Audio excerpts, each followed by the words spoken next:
Greta, your talk to the UN broke my heart because it took me right back to when I was your age. I was living in Washington, D.C., and the Cuban Missile Crisis came along, and my friends were mobilizing, soldiers going into the military, the skies were dark, and the teachers told us to hide under our desks and put our hands over our heads. And I knew the science. I said, that's crazy. And I refused to do it. I was sent to the principal's office. And I continued. I said, I've had this deep fear like you have that, this is not just me and my family dying or my whole city. This is all art, all music, all history. This is crazy. You got to stop it. You can't possibly just hide under your desk. And fortunately, we were saved from nuclear war. And you know what saved us? A movie. I was a researcher on the film The Day After about the effects of nuclear war. And that film was seen by 100 million Americans and 200 million Soviets, the largest audience of any made-for-TV movie ever. And you know what happened? Ronald Reagan said in his memoirs that before he saw that movie, he believed his generals when they said we could fight and win a nuclear war. And they were egging him on. And after he saw that, he knew he had to start the strategic arms limitation talks, and narrowly, nuclear war was averted. It was saved by a movie, but it was also saved by other key people. There was a Russian general who all the Soviet radar was saying there's a massive U.S. attack, and his orders were to launch a nuclear strike against the U.S., and he refused to follow his orders. And he was punished for that, but he saved the world too. It's called a movie called The Man Who Saved the World. You can see that incredible story. So here's the thing I have to tell you. I sent me on a lifelong quest to do exactly what you're doing, to figure out how we solve this. And I found an amazing guy, world citizen #1, Gary Davis. Now here's this lost piece of history that'll blow your mind. What this guy did, he was a song and dance man on Broadway. He stood in for Danny Kaye. He was here on Earth to entertain people. And then World War II came along, and his brother was killed, and he had to bomb a city full of civilians, and he was so pained. He came back, and people are having idle conversation. He sees footage of Hiroshima.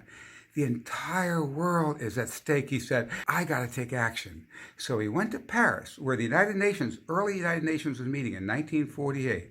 And he pulled off this grand act of political theater with Albert Camus and Jean-Paul Sartre and all these other key French intellectuals.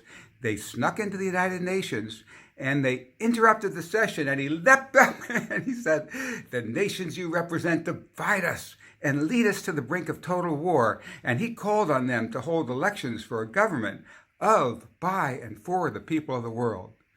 Well, did it fall on deaf ears? Certainly the UN didn't do that, but 5 days later, Eleanor Roosevelt, who was the architect of the Universal Declaration of Human Rights. She was trying to get it through the United Nations, and the Soviets were adamantly blocking it. Eleanor Roosevelt said, how much better it would be if Mr. Davis would start then and there his own worldwide international government. Well, Gary was blown away.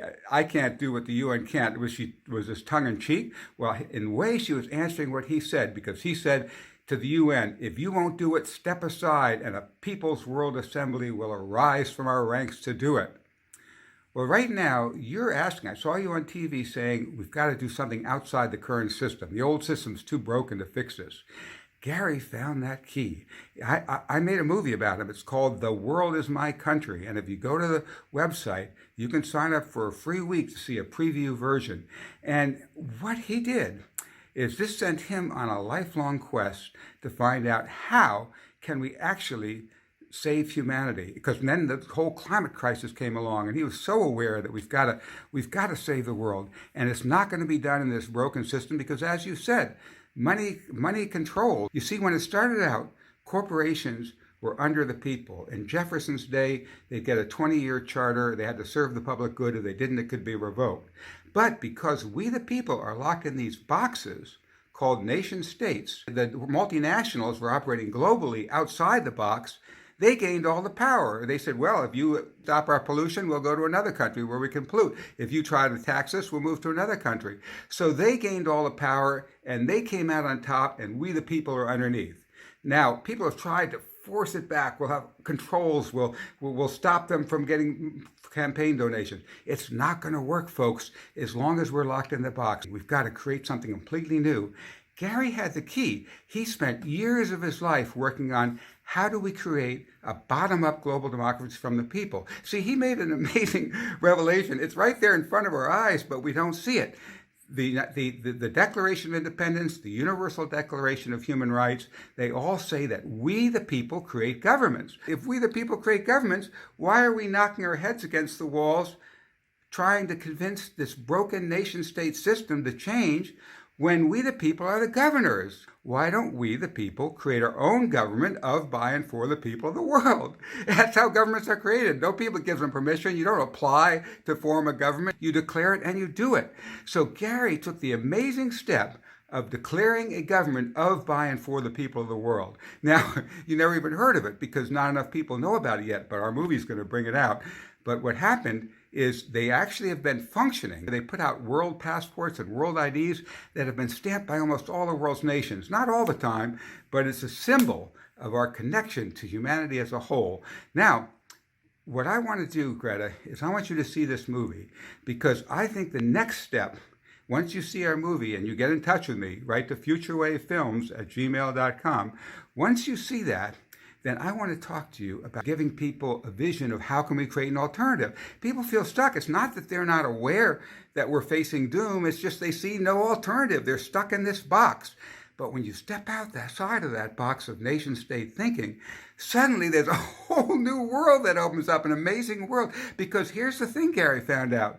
At the global level, there's just a wide open, marvelous opportunity for we the people to take back our power. The only thing that can stop all this corporate crimes is world law. Well, how do we the people create world law?